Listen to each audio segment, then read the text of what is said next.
Hi mga lalabs, ayan, ito update. 2 days nang nakahilata. At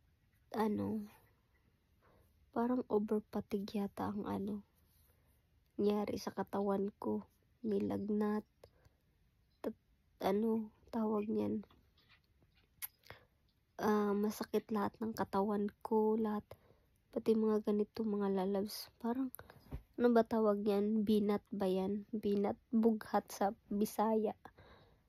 Yan, inuubo. Hindi ako nag-COVID test mga lalabs. So, 2 araw na akong absent. Trabaho, ayan. Meron akong iniinom.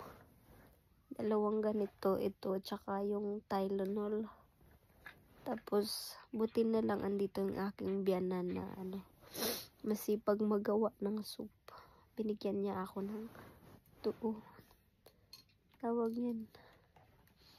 Noodle soup. Yan, noodle soup. Tsaka lemon soup. Bread. Siyempre, pag nilalagnat mga lalabs, mapait yung panglasa. Ayan.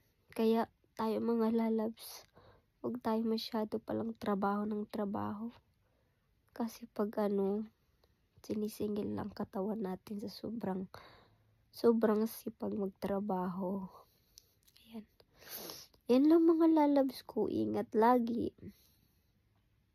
Naiiyak ako.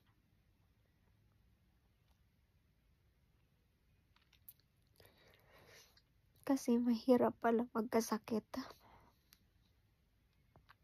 Ayan mga lalabs. Ingat tayo lagi. Ano ba yan? Ayoko umiyak.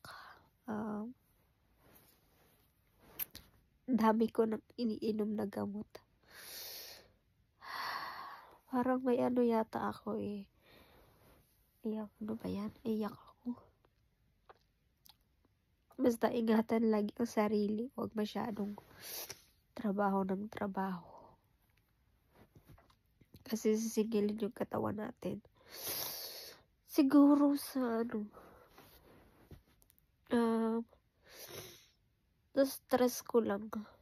Kasi, ayun na naman. Napaiisip tuloy ako.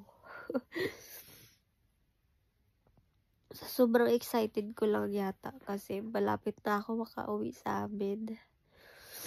So, hopefully someday, ayan, namimiss ko lang yung magulang ko.